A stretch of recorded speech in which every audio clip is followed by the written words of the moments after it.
All right. Well, welcome to the channel, to the Gentleman Syndicate. I'm here with the OG Pops. The apple don't fall too far from the tree. So, we got we got some topics.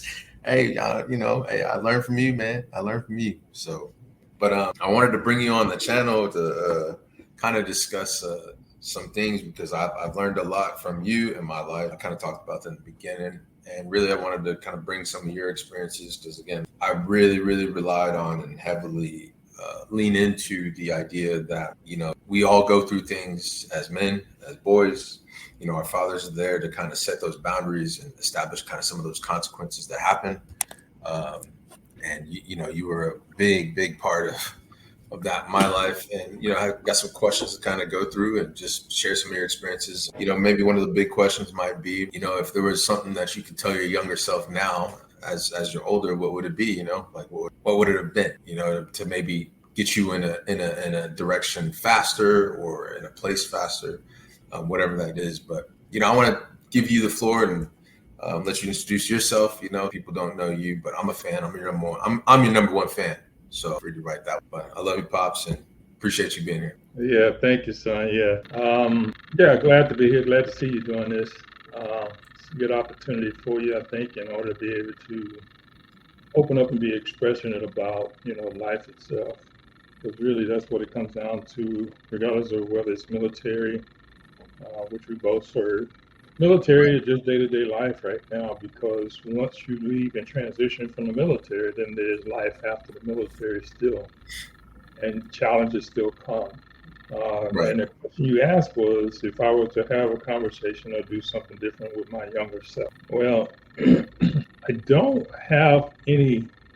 There's things I won't say regret, but there are things that different ways of learning from life experiences when you're growing up. I grew up not having a lot, which was fine with me because where my background and foundation was with, I grew up in a very loving family, father and mother. So regardless of what we had, how much we had, we never counted it because the love that was shared between my parents and from my parents to us was way more than anything money could have ever placed in my life, because I had the right people in my life. Right. So he was a disciplinary. My father was disciplinary, and my mother was too. Both very Christian folks. Worked in the church, involved in the church, and very involved in the community. In particular, not just with young men and young women. They both mentored young men and women. My cousin's son were actually raised by my father, so and he was a dad to me. So Right. we were more like brothers than cousins. Right. And, for me growing up, for those that don't know, you've always kind of been that father figure to many, um, and how your granddaddy and your dad, you learned from that. And, throughout my life coming up and seeing, Raleigh, for example, I still talk to him to this day, and he's like a brother, man.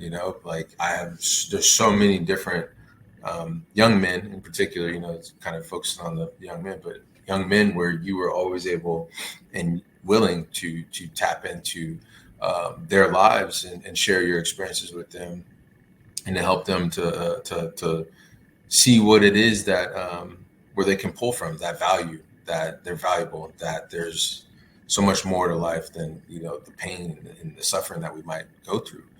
There are men out there that have been through it. There are men out there that want to instill some of those lessons learned, right? Because you always did it from a standpoint of been there, done that, trying to keep you from doing that, right? Most fathers do. Most fathers do. Yeah. I know you. I know you saw the thing I was talking about, the moving the temperature gauge 2 degrees, man. Those little things we didn't think about growing up. Those things you didn't think about till you had your own kids, and they're messing around and stuff. So, but one of those, Right. yeah, one of those main points, kind of getting into the channel, where I kind of had this point of collective power of men's experiences. I know you were in the military for 24 years, right? You served 24 years. 20 years in a month. 20 years, 20 years in 1 month. Okay, yeah, Yeah. 20 years, 1 month. Or maybe actually, yeah, February to March. So yeah, maybe 2 or 3 months in there, but yeah. Yeah. And you know that came about. There's a story with that as well. So. Oh yeah. You have a lot of stories, Pops. I'm still learning them to this day. And yes, a and it lot. involved both you and your brother, but more so the challenges that were given to me. Right. Yeah. So one of those things kind of say, right? Like I say, men and women deal with pain differently. In a sense of, again, this channel is more focused towards men because there's not a lot of places for men to kind of like connect, to realize that there's other men out there that also go through similar situations.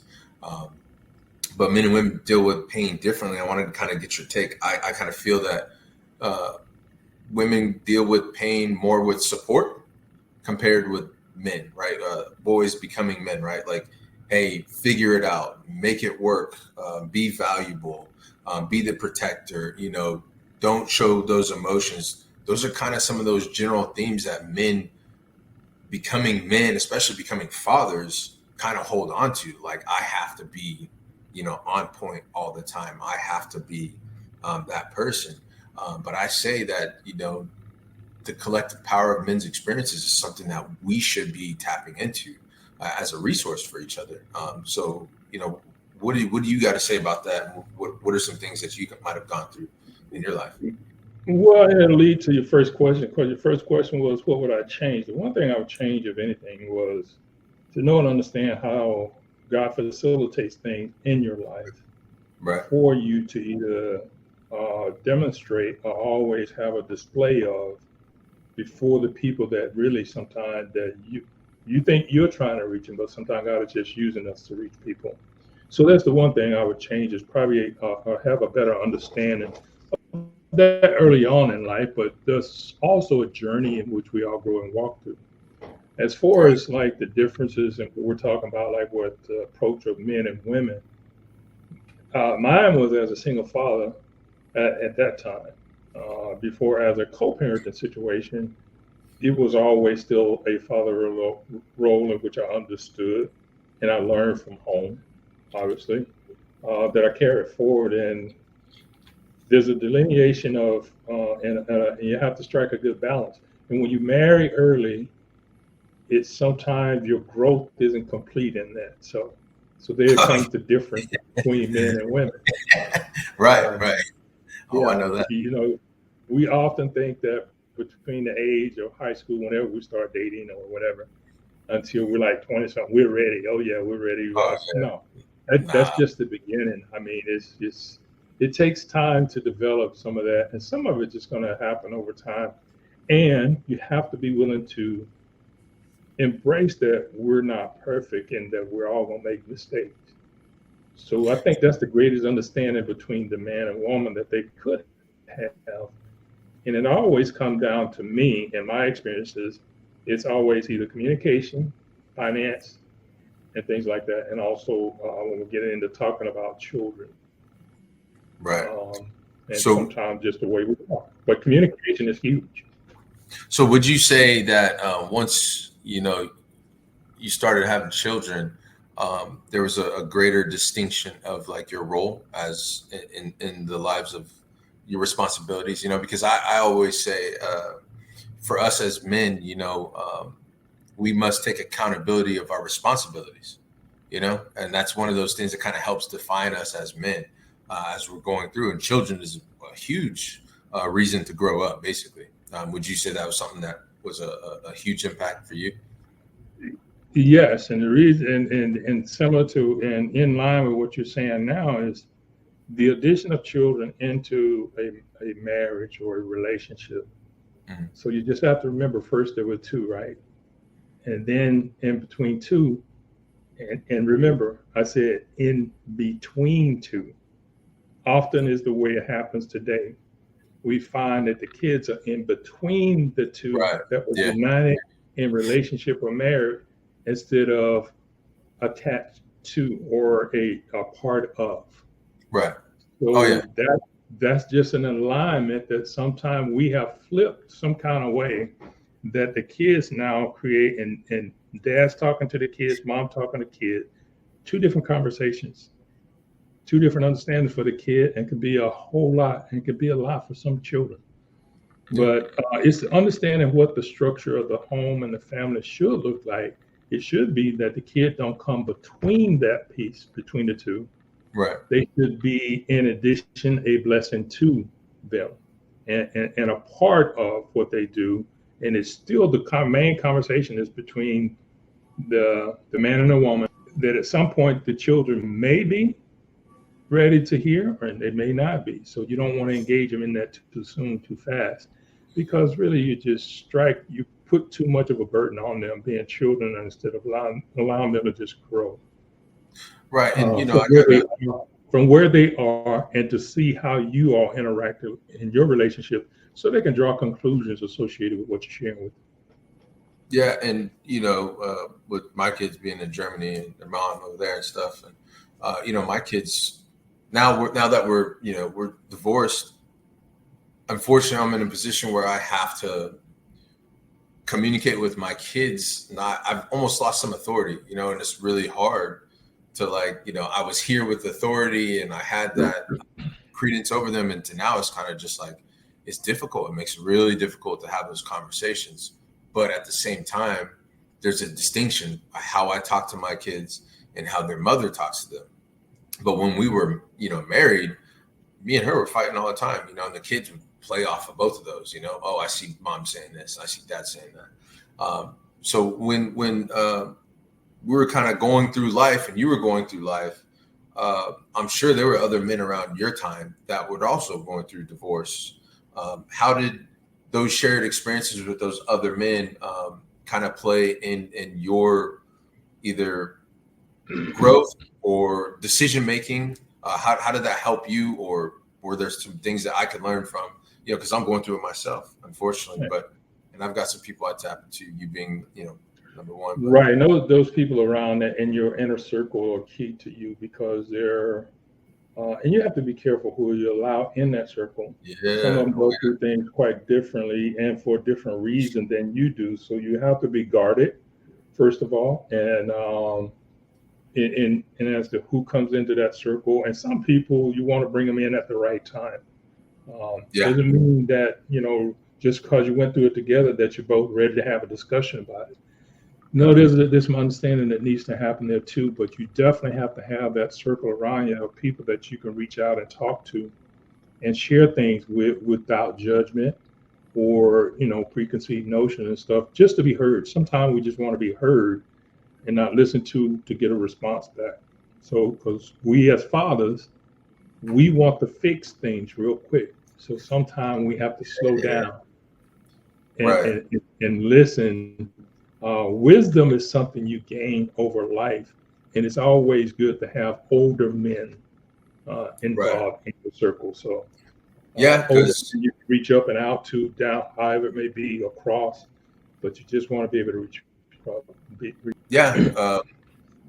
Because as I was learning now, I'm in a healthy relationship with a beautiful woman, and she helps me. And her have gone through some things that I've slowed down to listen more.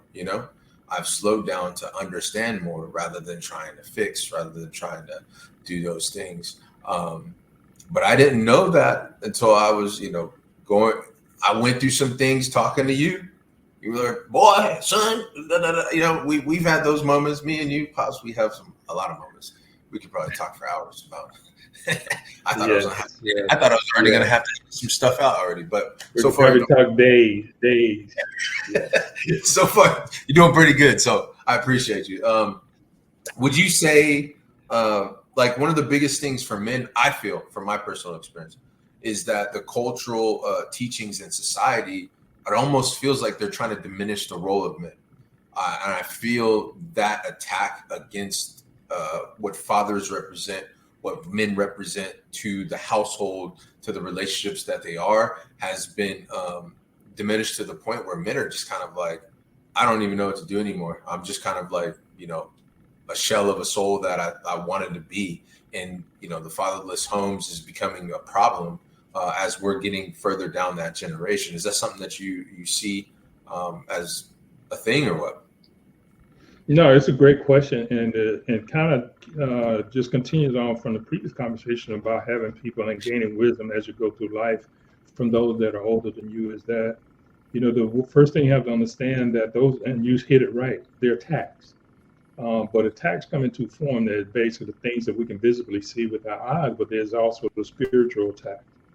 Right. Spiritual attack that I get into, and they both affect the emotions of women, and then they affect the actions of men. Yeah. Yeah. You know, if I just to interrupt So real quick, both spiritual and the physical manifestation. it's funny that you say that, the actions of men, because we boys becoming men, we learn by doing, right? We experience by doing. That is one of the things that we do.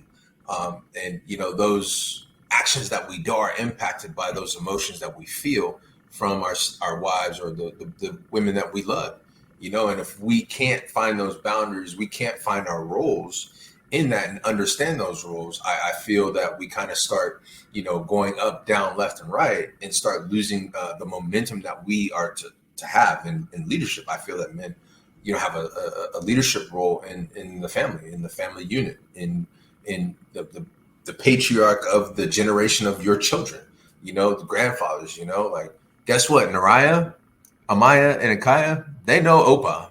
They know Opa don't play games, period. You know what I'm saying? Because Nariah will be like, yeah, I know Daddy used to spank you. I was like, yeah, I mean, it is what it is. It's part of growing up. So you have your conversations with my children are way different than I have with them. They're like, Opa don't play. Daddy said Opa he stands on business, you know? But they know that through my life, through my experiences, what I tell them, and then they now have this, and you can attest to that too. They now have this, you know, you'll call me, like, yeah, I talk to the kids, you know, hey, Amaya was this, and I'm like, she don't say that to me. You know, she don't listen to me. But because they have that respect for what you are to me, and it has been passed down. Right. Which leads me into, you know, the role of fathers and husbands, right? When it comes to that leadership thing, this is how I look at pain. And you can, you know, again, we come from biblical, I come from, you know, Christian mindset. You've instilled that in me. When we're dealing with pain, right, I feel that men internalize a lot of that pain. But the silver lining of that internalization of pain is actually God kind of telling you, like, hey, I'm here. When you look at some of the people closest to you that weren't really there for you, God was saying, I'm here. So God is trying to lead you through that pain. God is trying to lead you through that process, right? Pain is a process to your progress. And so as God is teaching you to deal with that and how he's going to mold you and turn you into a product that is going to be beneficial, right, and multiplicative in your relationship that you have, you're to take that relationship you have with him towards your wife, your kids, and your family, and your responsibilities. And that's my interpretation of it, and what I've kind of gone through and seen when it comes to that. No, and it's good. And the key point you make there is you have to. It's a process, and you have to go through and going through it is what creates and adds to the wisdom, knowledge, and understanding that you're going to gain by knowing. And you have to gain that relationship with Christ at the point where it's right for you, even though I want you to have it when you were little kids. Because remember, the way we used to tell you to react to things, and your action would be, don't you cry while I whoop your butt. Don't cry. But that's telling you don't vocalize. So it pushes you to internalize. Now, right, wrong, or indifferent, but the result of the discipline was associated with consequences of something you did. Right. So you still have to go through that pain and feeling the pain of the belt, or the pain of the hand, or the pain of the limb, or the switch that used to be used on me. And I'm grateful today that it was, because I needed to understand consequences so that we could have this conversation like this, and I can grow and manifest and continue to build and gain wisdom. And when you were talking about the people around you, those are the people, it's a fellowship. and we Yes. fellowship and come together to bond and strengthen each other. Right. And sometimes you have to, when I say you have to be careful who you bring in, sometimes they'll come in and they can hurt that bond that you're trying to develop. That's why some people need to come at the right time. Oh, 100%. Things happen for reasons, to benefit you, to be honest. Because when I was going through, because Pops, we're at that 20-minute mark, but, we'll have to have a part 2 and 3 and 4. But, as you know, Yeah, it's probably a 12. It's a potential 12-year series. So potential 12 years. Yeah. I'll have to edit a lot of the things you might say about me. Yeah. But no, Yeah. for me, the hardest thing for me, honestly, kind of before we take a break and get into the next part later on, was, I had that divorce. The kids left June 1st, 2022, or June 21st, 2022. Later on that year, both grandmas passed away. I had another friend who was murdered, that I was actually supposed to be there with him. And, a lot of things had stirred up. And then another friend had committed suicide. So there was a lot of things that stirred up around that time. It was a whole lot of just boom, like come together. But the one thing that always resonated in my life, because I had a friend of mine call me one time and say, "Hey man, I want to call you, make sure you're not suicidal or nothing." I was like, "Man, that ain't me," And I look in the mirror and I look back on my life, and like you said, I had a loving father and I had a loving mother. Despite y'all being divorced, I didn't experience, what a lot of people might experience as far as saying, "Hey, my parent was against me on this." No, mom would call you, "Martell is acting stupid," and I would get that phone call after I was, saying whatever. Pops is calling him out. Here we go. Yep. Here we go, man. And and it was one of those moments. At the time, I was like, whatever. I'm over here. I'm 208 pounds now, Pops. You can't handle me no more. But I'm good. But I still had that respect and knowing, man, he's calling. I already know what he's calling about. So, and I appreciate you and Mom for that. And big shout out to Mom. Love you, Mom. Yeah. And Dario too. Whenever you think he'll get on the podcast? Maybe we'll see. But He called me when I was in church. Oh, he called you? Good, Yeah. good. He did. We didn't talk. So. Oh, okay. I'm just, the reason why I'm where I'm at and I'm able to actually start being able to manifest the pain into a process of my progress to being able to, open up my heart and my experiences is because what you've instilled in me, right? And being able, because I remember that time that we, driving from California, got to Colorado, going through all that stuff. I don't even know how many schools I went to, like 8 different schools. Move all around the world. There was so much that, people be like, "Oh, my best friend, this." I'm like, I don't even know what that is. I've always had to say hi and bye to people. But that also came with different things that I was multicultural. I was so exposed to so many different groups of people that I've always had to adapt. And that's one of those key words that men nowadays have I feel like some of them have lost, the ability to adapt, the ability to interpret pain and process that for growth, So we're almost at that 25-minute mark. This is only part 1. I do want to keep on continuing with this series, man, because, I call you OG Pops. I know you call yourself random. I call you OG Pops. But there's so many people that know you that, hey, you're Pops, man. Yeah. I was like, I know, man. He's with my, So I love you. I really, really do appreciate your wisdom, and you've been a blessing on so many different levels in my life, and you're a huge foundation outside of God. You're a huge foundation on why I'm actually able to even be at this point, to have these conversations, to open up, because there's men out there that need to hear this stuff. There's so many dudes I work with that are like going through a divorce. Hey, I heard I need to talk to you about boom, boom, boom. Because they see me like coming to work, producing and still performing and still boom, but they don't know like everything that goes on in that background, but that's where I relied on you. And I had some really close friends always there, and I had praying mom and dad too. But those are the facts and factors that, you know, a lot of people don't understand. Like, how are you still able to, you know, come to work and put a smile on? But that smile was more of a grit, you know? So, but yeah, I love you. And, you know, this is only part one, and I got to make sure that this is something I get out. We'll definitely continue on. I love you too, son. And it's great to see and it's great to hear, because what I've seen is a transformation. And that's, you know, that's something that's just not taken lightly, because that comes with growth and that comes with having some of the thing. And it's good that people see in you, that they can confide in you, because that's a gift that God has given to you now. We go through the things that we do often to find our gift and to know how to utilize them, and for His purpose, not our own, but His purpose. And I see that that's where you're moving to. And yeah, I love you very much. And yeah, we can certainly continue the series at some point. So, but we'll get it on schedule. Yeah, and I'd like to thank my the people listening, the subscribers, whatever, you know, Gentleman Syndicate. This isn't about me. This is about us as men. This is about, you know, our experiences and being able to you know, serve one another, to be able to, you know, lead what we're supposed to lead. So again, subscribe to the channel. Love you all. Appreciate you, Pops. Love you. And all right, son. Appreciate you. Love you. All right. God bless. Take care. All right. Thanks for the conversation. Good sit down. No, thank you. That's all right. Part Talk to you later. Part one. Love you.